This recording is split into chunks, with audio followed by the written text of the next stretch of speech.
This is a Headgum podcast.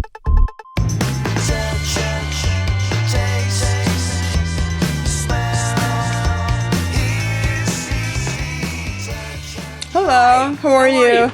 Good to see you. Hi, David. Nice to see you. Oh, we haven't met, have we? I don't think we have, surprisingly. I think we've run in some similar circles. I would imagine so, but... You know what's exciting for me? It's been a long time since I sat in that chair. Oh, okay. I'm gonna say about, Groovy. about 6 or 7 guests have gone by. Well, I hope you didn't have to come far. I live on...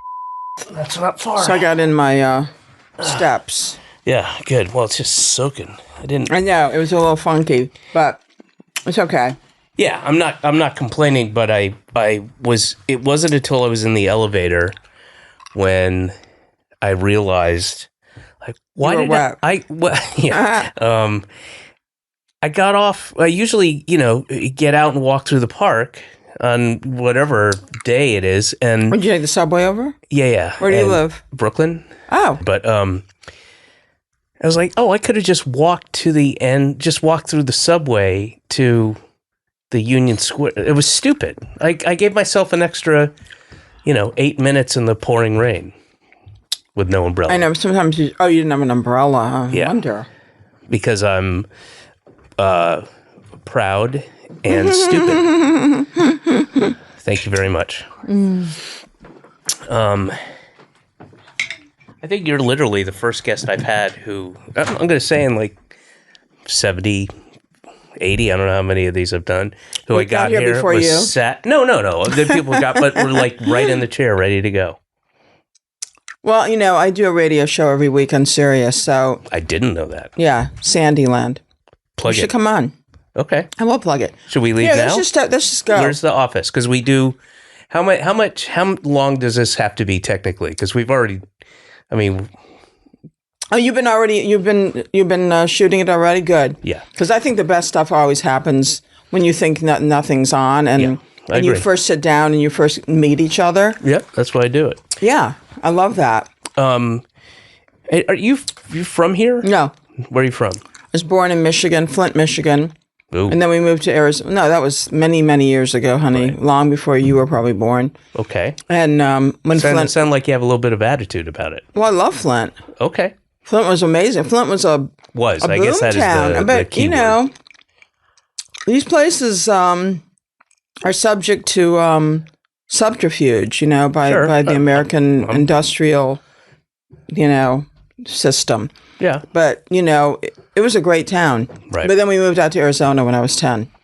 That's even worse. What's It wasn't bad then either. But where? Where in Arizona? Phoenix, Scottsdale. But you have to remember, this is not 1965. Right. So there were like wide open spaces. Yeah.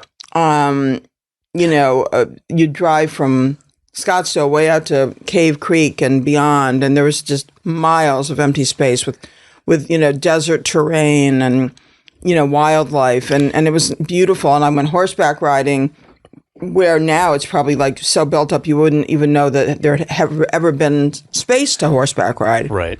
So what brought you to New York? Well, my career, and then I started in L.A.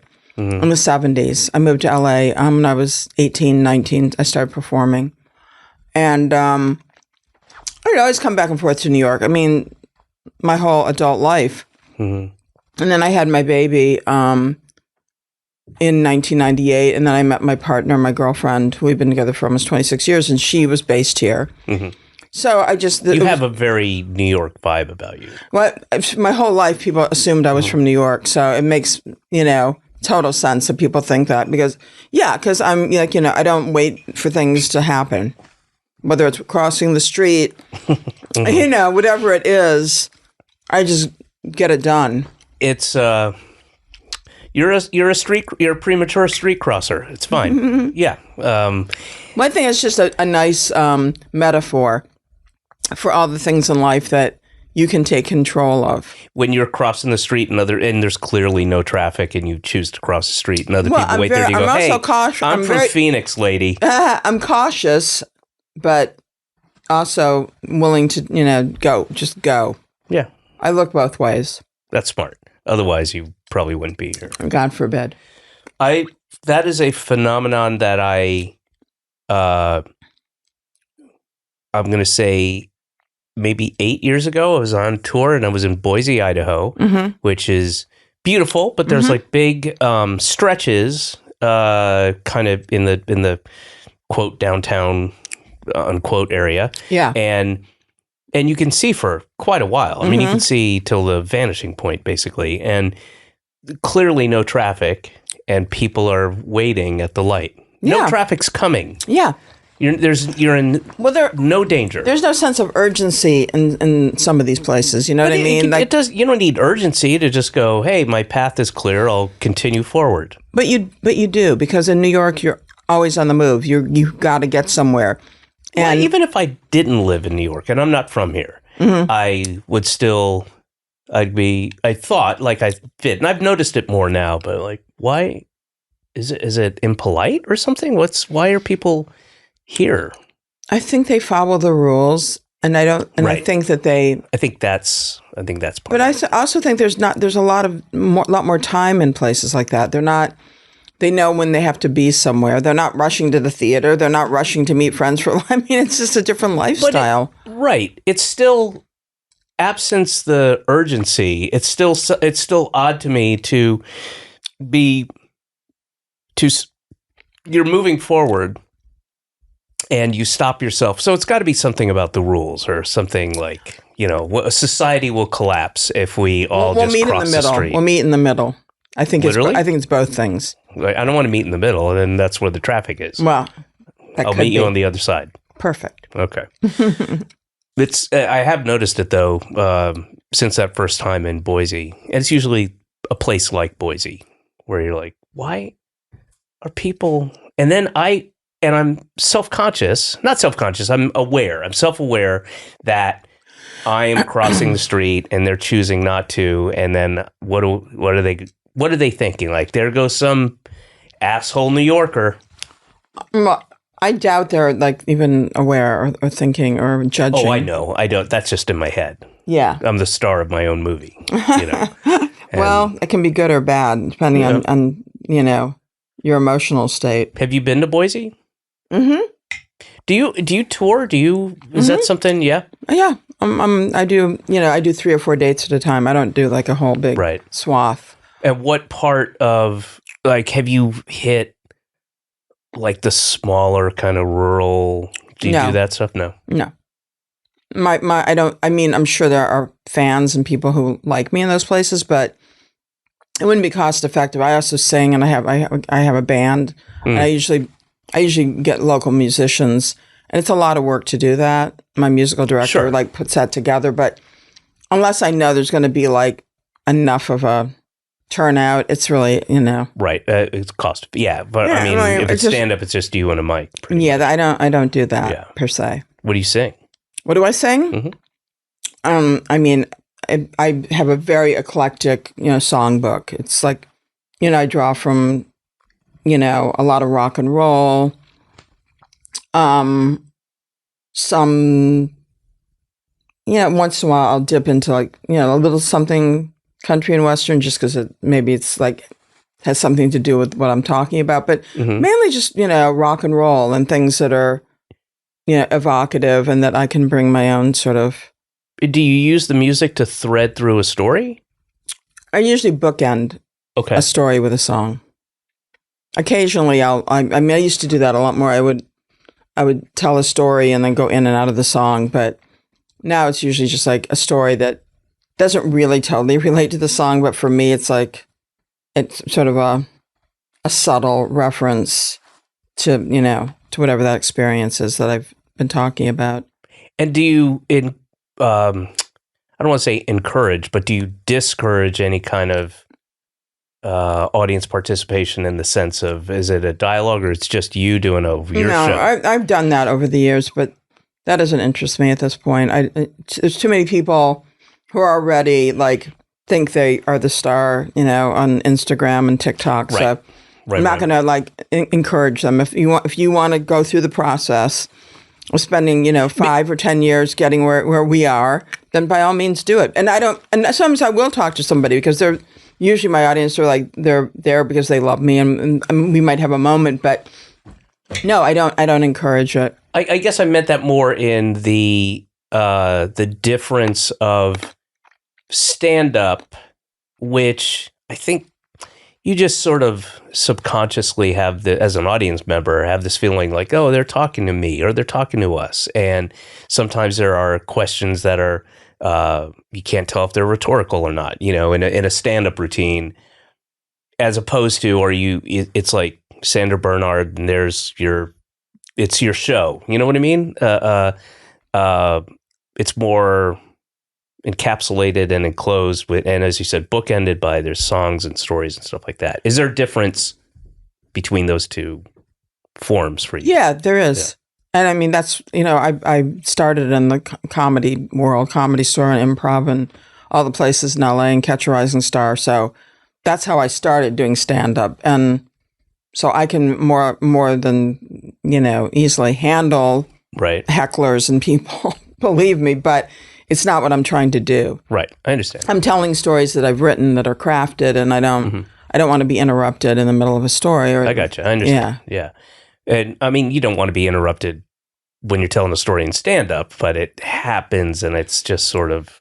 It happens. Yeah, it happens no matter what. Not even like necessarily like a shitty heckle. I mean, just people just... Yeah. No, I jump in. I know exactly what you mean. Yes. So you got to roll with the punches sometimes. And what was, I don't mean to sound like, the wise old lady, but what was comedy for you? Not in the kind of, the Showtime documentary on comedy in the 70s in LA, but what was like that for you? Because it was way less equitable back then. And it was, just tell me, I don't want to. Well, I mean, it was a great jumping off place for me. It was a place to go every night. Was it supportive? Was the scene supportive? Comedy scene? I mean, as supportive as it needed to be for me. I mean, I had Paul Mooney was my mentor. Mm-hmm. So he was with me almost every night because we'd go to the clubs together. And my friend Lotus Weinstock, who was an incredible comedian and also singer. So I had my group of people. Mm-hmm. And I mean, people weren't unsupportive. It was just like, sometimes you just pass people in the hallway and you'd say hi. And it's not like there was nobody purposely getting in my way or being mean or anything. But, the crowds had to get used to things evolving and shifting, especially for women in comedy. Mm-hmm. And I was kind of on the forefront then of doing things that were not self-deprecating. Right. That were more like liberated in every way, that people hadn't seen women do that and tell jokes and stories about that. Were you a saucy feminist? I'm sort of post-feminist. I'm the result of the feminist movement, so it's just sort of second nature to me to be comfortable in who I am as a woman. But I didn't have to fight that fight. I was too young to fight it on the front lines. Right. But just by existing and being there, you're kind of part of it. You're part of the progression. Yeah, no, I mean, but the idea of feminism and the misconstrued understanding of it is something that it takes a long time to like pull apart. So yes, I am a feminist, but I'm also like, I thank the women that came before me because I'm not the one who made it happen. The reason I said saucy is because that's an adjective that would be applied back then as people are like, she's a saucy feminist. I never heard that before. I have a Life magazine cover in a frame that I gave to my wife, who's 27th generation feminist. I don't know where they are now at this point, but and it's how old is your wife? Literally today is her 42nd birthday. Oh, that's amazing. Yeah. Are you older than her? I will remember that compliment for as long as am I older than 42? Sandra, look at me. Am I older than 42? You have nice skin. You don't have any wrinkles. I don't know. Yes, I'm significantly older. How old are you? 61. Okay, well, you look good. Well, thank you. You do as well. Thank you.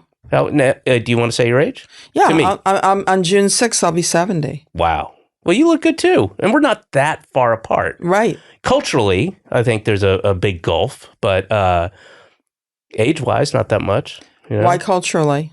I mean, just I think the experiences we've had, you mean? Yes. I think things were accelerated so significantly as maybe not as kids, but I'm going to guess teenage years, like later teenage years, early 20s. I think things were different, you know? Yeah, I'm sure. Yeah. No, and there are things I'll just occasionally think about, like when I was, I don't know, probably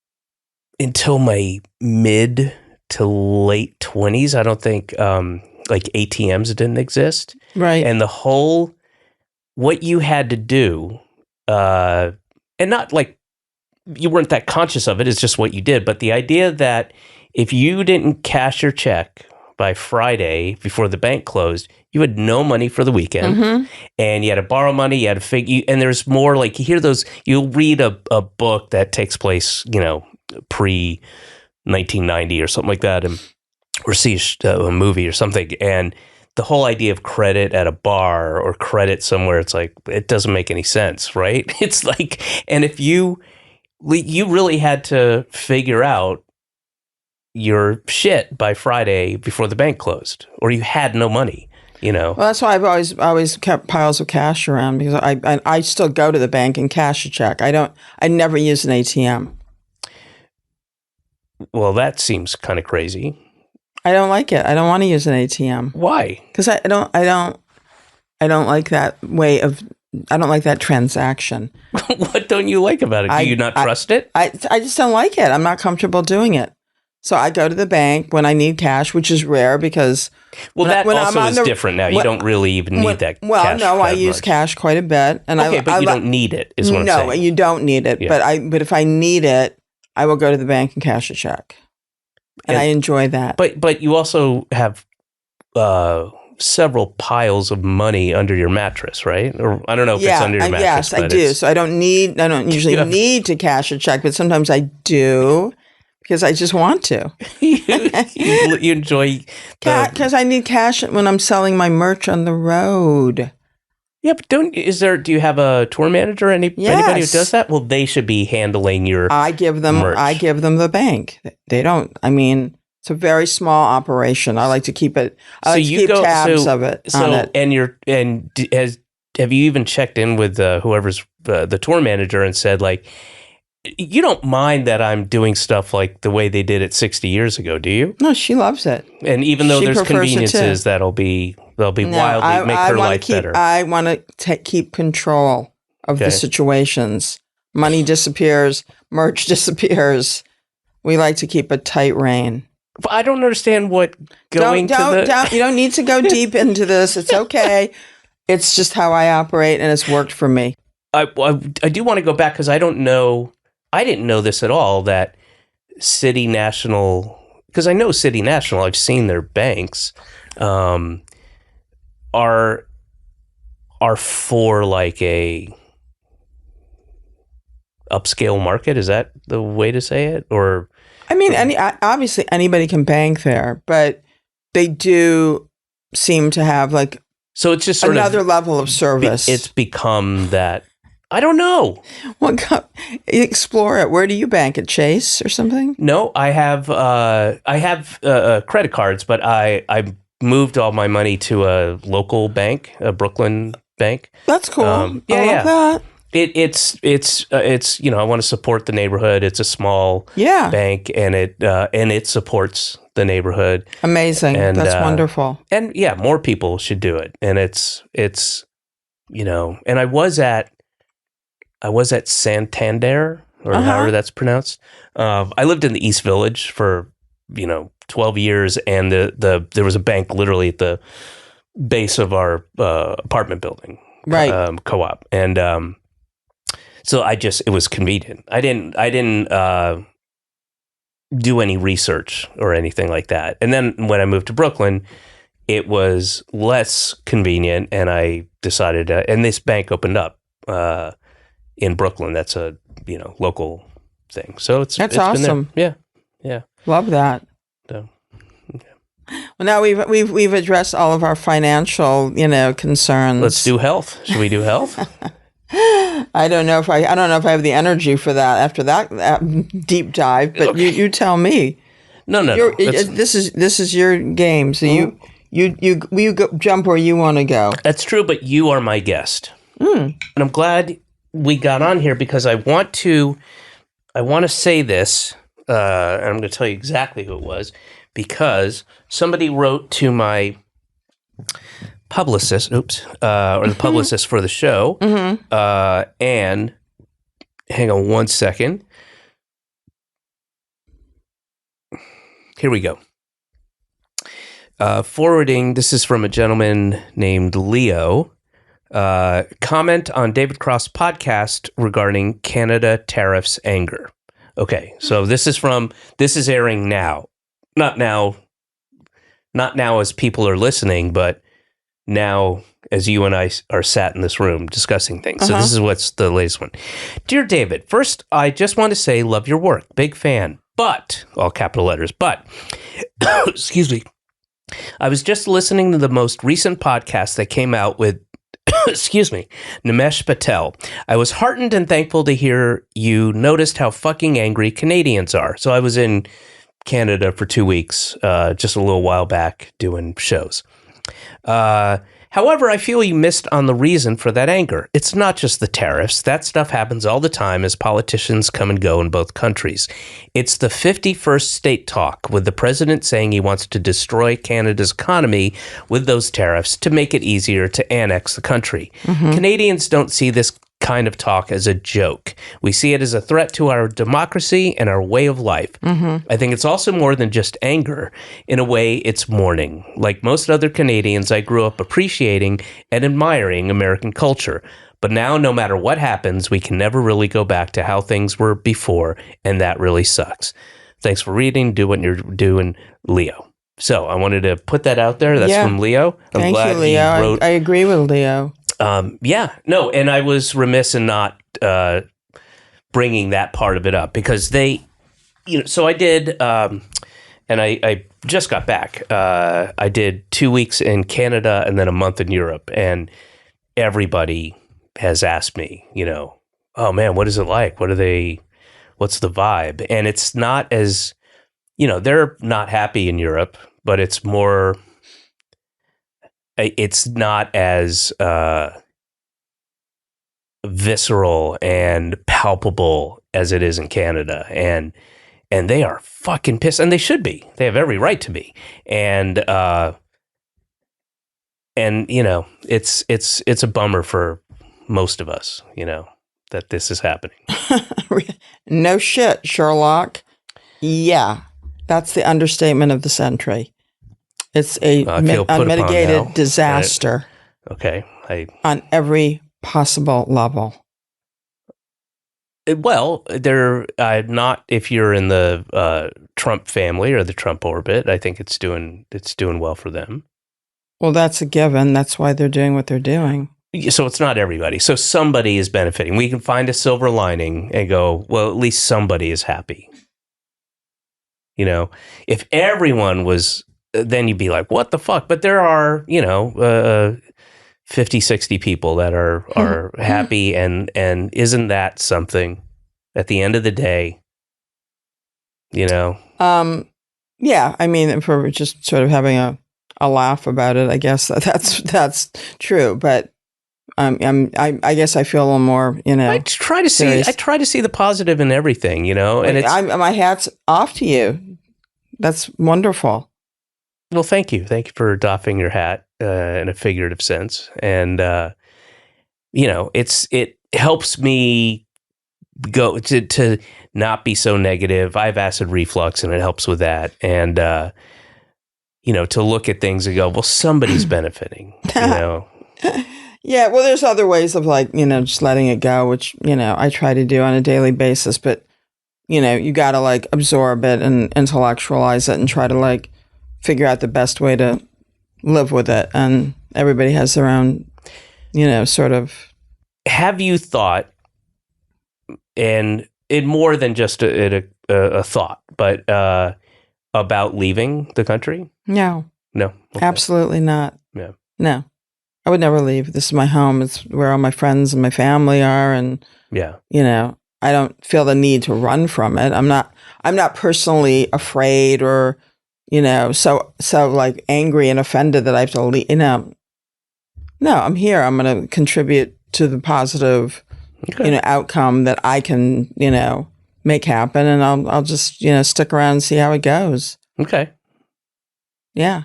I mean, yeah, just curious. There's no. No, I know. But I mean, I guess I would have left by now if I was going to leave. Well, not necessarily. I think there are different, lines in the sand for different people. Yeah.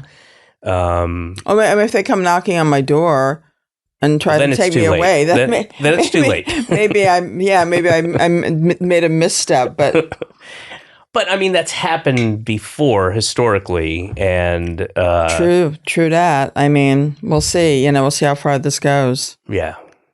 Are you optimistic? Or are you pessimistic? Or what's your view on it? I'm just sort of in flux. I don't know. I don't know what I am. I'm not day to day. I'm not freaking out. I don't know how it's going to play out. I have no idea.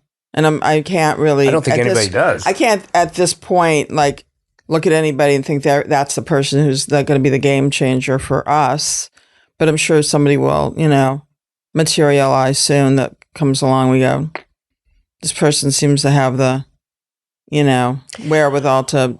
Well, fight I would argue that those people have come, but they've been thwarted by.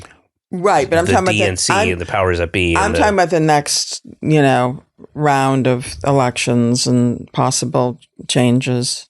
You mean literally in the midterms? Mm-hmm. Oh, okay. Yeah. I mean, we'll see. That is.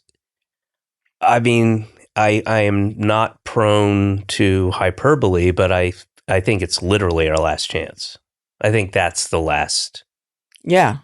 And, we'll know relatively soon. Mm-hmm. But I think that's it. That's the last chance. And then it's kind of done for now, at least for certainly my generation, maybe my daughter's generation. Yeah. So, well, we'll just have to take it as it comes. I don't know what else to say at this point. Yeah, I was just curious. And it's a question I ask a lot of people. Yeah, of course. Of course, it's right. It's staring us in the face. Because there was a lot of that kind of hyperbole, knee-jerk reaction, kind of, if Trump gets elected, I'm out of here. And, you can sort of smell the bullshit in that, and people don't really leave. But I think things are different now for lots of people, and which is why I asked. I wouldn't have asked you that, 5 years ago. Right. I just wouldn't. It wasn't even. Thing. No. I got it. No, I hear you, but no. As of now, I'm not going anywhere. Yeah. I want to know more about your touring, and you've been doing it a long time. Mm-hmm. And how has that changed? And it really hasn't changed. I've always done it just the way I do it. I'll just take a little market and I'll go into it. In June, I'm doing Chicago, Minneapolis, and Milwaukee. And tell the folks where you're doing it. Well, just go to my website, sandrabernhard.com. It's hard to remember you're shit dates. Out of luck of finding this out here. Well, okay, you got to take an extra step. In Minneapolis, you see, I can't remember the names of the venues. I know Chicago's Park West. Okay. And oddly, I remember the place in Milwaukee is called the Vivarium. But I played there. Yeah. Yeah. I just did that. I think I liked it.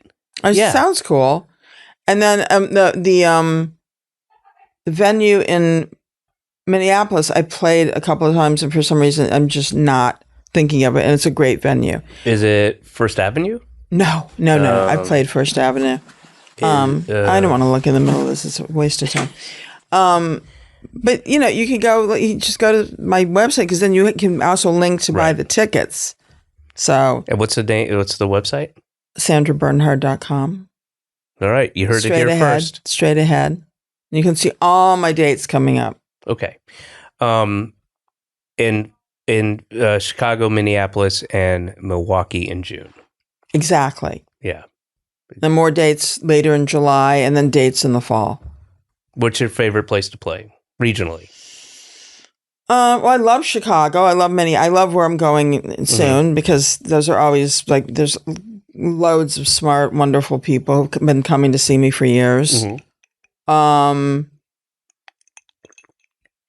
Francisco, New York, LA, Seattle, Vancouver. I mean, there's really not a market I don't like, where if I go to it and sell tickets, because usually that means people are fans, and I guess I meant more in the sense of geographically or regionally. Like, is there a I love playing the South, and I don't like playing Florida, and I have okay shows in Texas, but not crazy. I have good shows in Southwest, but I don't like being in Phoenix. So that's what I meant, more of like. I like to go. I mean, I like going to Scottsdale and playing there, because it's like where I went to high school. And did you go to Camelback? No, I went to Saguaro. Okay.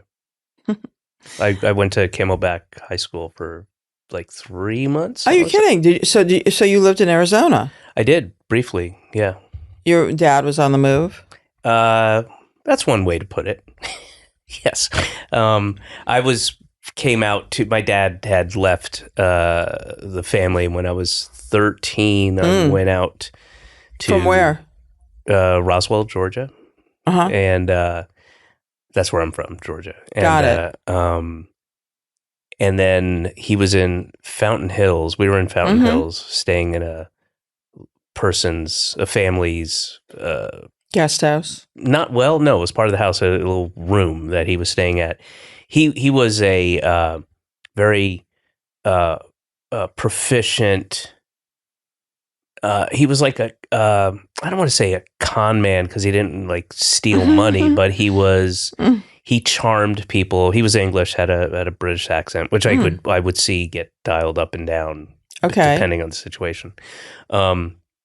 Very charming, very affable, and he was staying at this family's house where the dad clearly was pissed, and there were 2 younger daughters and the mom, and there was nothing going on, but then when I came, he was like, kind of forced to focus, and we'll leave and get a real place for me and have a kid, and I think in part he left because he just was like, I'm not into being a dad, I thought I would, but it turns out it's not for me. And so then he was kind of burdened with this responsibility to somebody other than himself, and it didn't go well, but we had to move out of there, and then we moved to this shitty apartment where I do think he was fucking the landlord's wife. And it's how we got, because he never paid rent, and then we had to leave like in the middle of the night. Yeah, exactly. Oh Lord! But why did I? Oh yeah, so I went to, for about 3 months. I went to Camelback High School. That's crazy. And then we drove back got a driveway car and pawned a bunch of my stuff, and then drove back to Atlanta. That's rough. Yeah, it was not great, but I was 13. I still thought my dad was kind of awesome in a way. It was starting to wear off at that point. That experience really started to take the shine off of things. Yeah. And but I still had my dad's cool and he's funny and he's that kind of thing. And it was an adventure. And we never had money, so the idea of not having any money wasn't like it wasn't a change. It wasn't like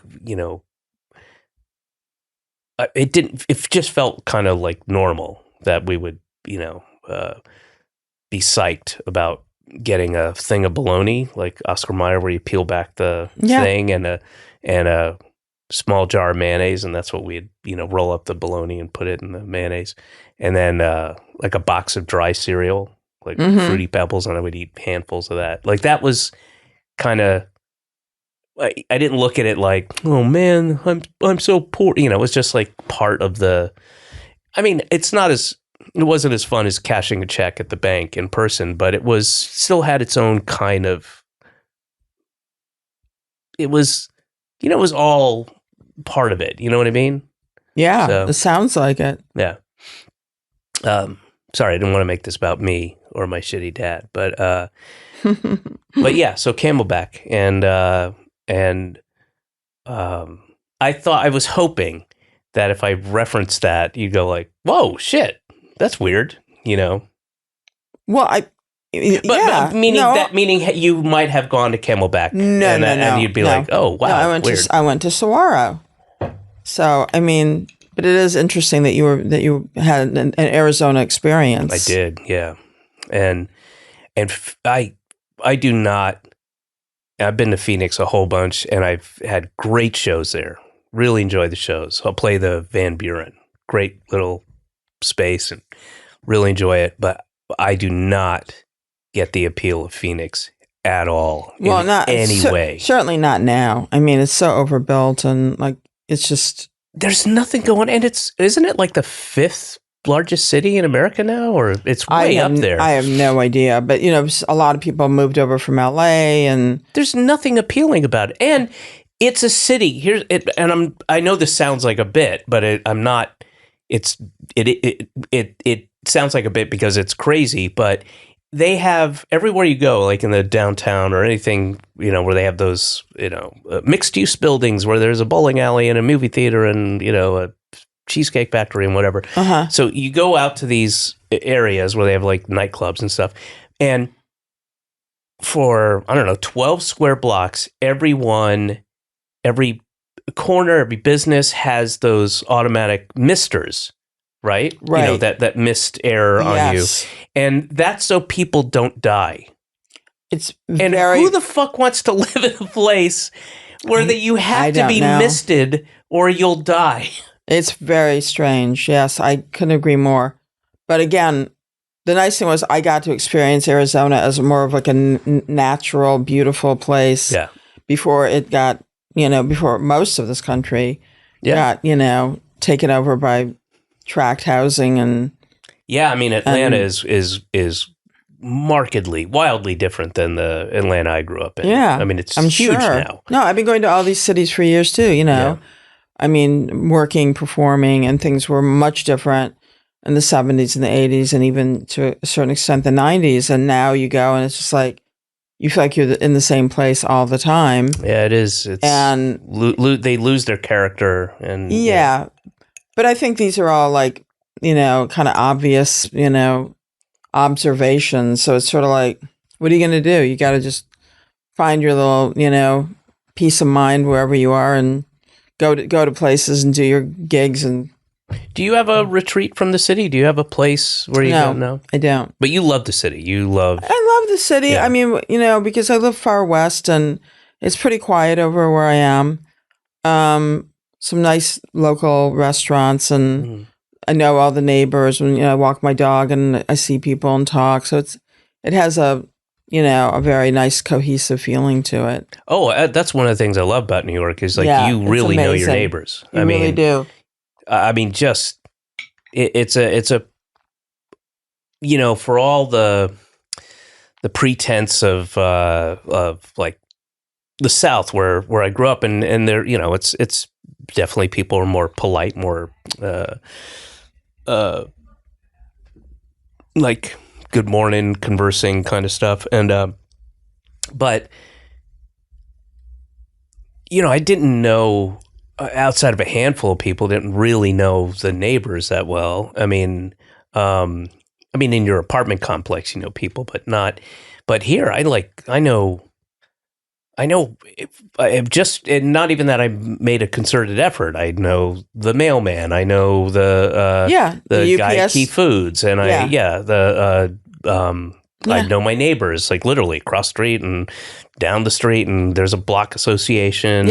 Same here. And that's awesome. And my local bar. I mean, I know more people just in a 4 square block radius in New York where I live than I did probably outside of outside of work in LA than I did in 9 years in LA, cumulatively. Yeah, well, LA is like, it's a whole different setup. It's you can't compare it. But yeah, New York's great that way. Yeah, it really is, and people are. It gets a knock for being unfriendly, but it is a very. I find New Yorkers and have found New Yorkers to be very generous with their time, very helpful. Mm-hmm. Sometimes you don't want the help. I'll give it that. Sometimes somebody is sort of a little intrusive with their trying to help. You know what I mean? Mm-hmm. But they're neighborly. They're generous and exceedingly helpful. Yeah, it's true. And I remember I've had numerous kind of. This is the quintessential New York experience, but I remember during the blackout the year after 9/11. Remember the big blackout? Were you here for that? Of course. And I've never been prouder. I don't have a city pride or national pride. I mean, it's an odd kind of concept. Mm-hmm. And but I was so proud of New York, how New York came together, and everybody.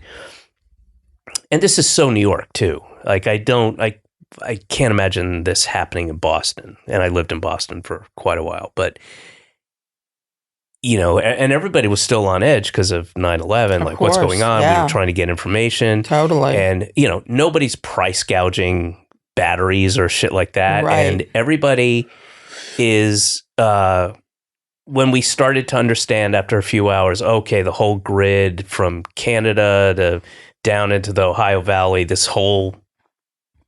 offline and we're going to be offline for a little bit. And then everybody pulling out like all their meat from the freezer and grilling out in the streets. And I remember going to 2A, the bar 2A on 2nd and A, and the bar, they're giving their beers that are going to go, warm up or whatever. And I took a trash can, turned it over, went to my apartment, got a boombox. This is a while ago when there were boomboxes, and because there's no traffic anymore, and then we're all dancing in the streets, and everybody's grilling out and taking over the streets. Amazing. And everybody's looking out for each other.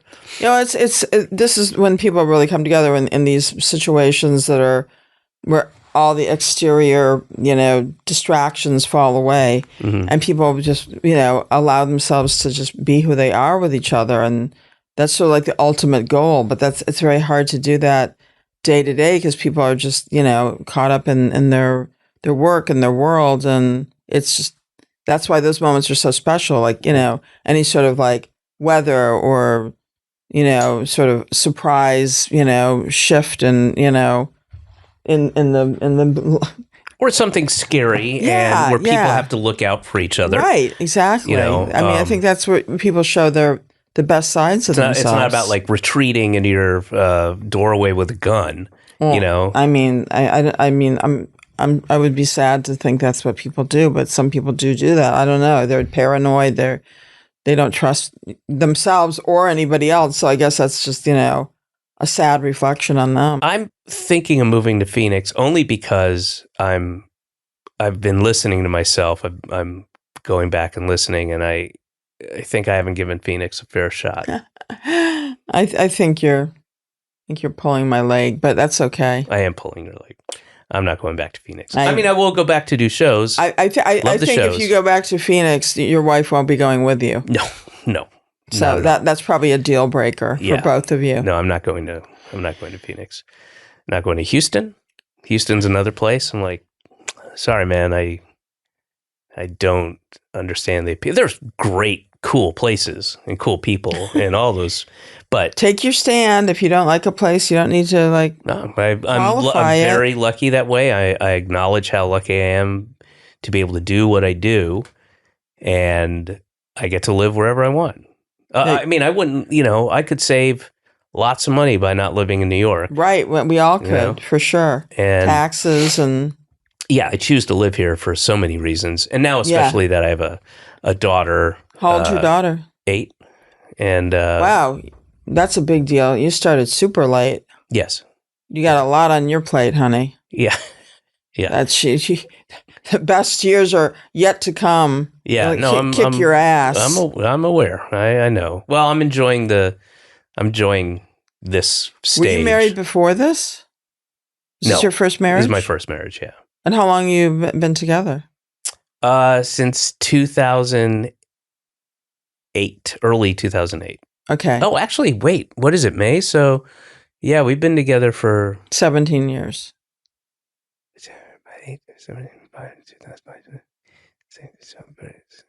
For 17 years. Yes. Yeah. Give or take a year. Okay. I'm not good at math. Yeah, we've been together a long time. And it was also one of those relationships where it just almost immediately she had moved in basically. And then that was that, Yeah. That's awesome. Yeah. And so. So what's your daughter's name? Marlo. Marlo. Mm-hmm. Cute. Yeah.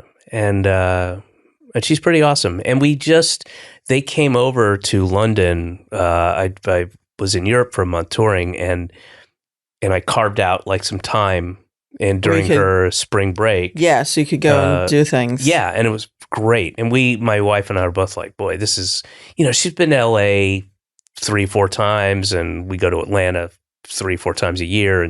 But never that kind of long flight, having to deal with jet lag and all that kind of stuff. And let's start them early. Yeah, and she was great. She was just a champ, traveling, and she was great in London. She loved it. Of course she did. London's fabulous. Yeah. Kids adapt to places that have, texture and history and oh, she was they love that. And the stuff that she wanted to do, she wanted to go on the top of a bus, double-decker bus. I'm like, great. They have a great bus system, and we'll just take buses to where we have to go. And then she wanted to get on the tube, and we did that. And then she wanted to go see all the corny stuff, Buckingham Palace and the changing of the guards. That's what the kids, that's it was what great. Should do. She loved it. That's awesome. Loved it. And I loved, Amber and I loved being there with her and the enthusiasm, and it was pretty cool. And then she started doing the accent. She'd be running and go, "Daddy," and she'd make me do the accent and stuff, and it was pretty cool. That's nice. Yeah, that's awesome. Well, I love it. Sandra, before we leave, is there anything I want people to know to go to just sandrabernhard.com. Yeah, or follow me on Instagram. It's Sandra G. Bernhard. See?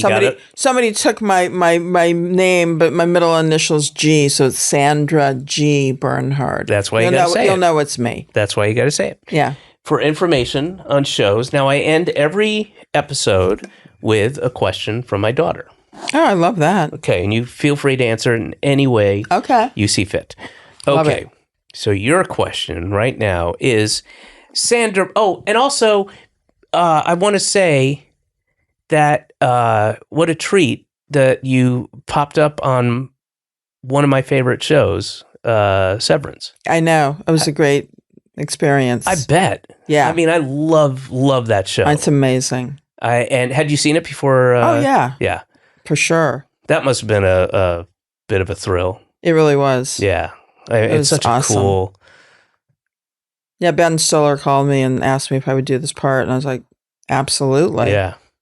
So it was fun too because we shot it last year, like I think it was February, March. So I had to sit on it for well over a year because you can't say a word. Yeah. So that was fun too, just knowing in the back of my mind.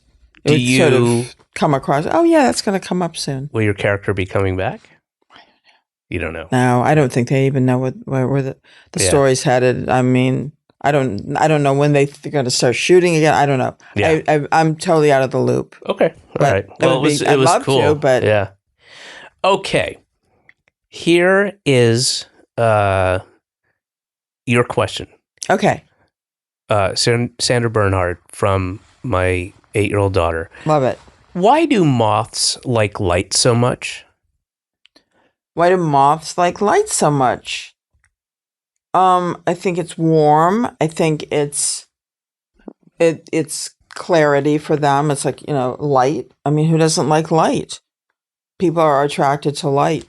And why wouldn't moths be attracted? Because they probably are like in the dark a lot, eating up, wool. So they probably like to come out and like have a little bit of, attraction to something that's not so dark. All right, there you go. There's your answer. Yeah. All right, guys. Great. Thank you. That was a Headgum podcast.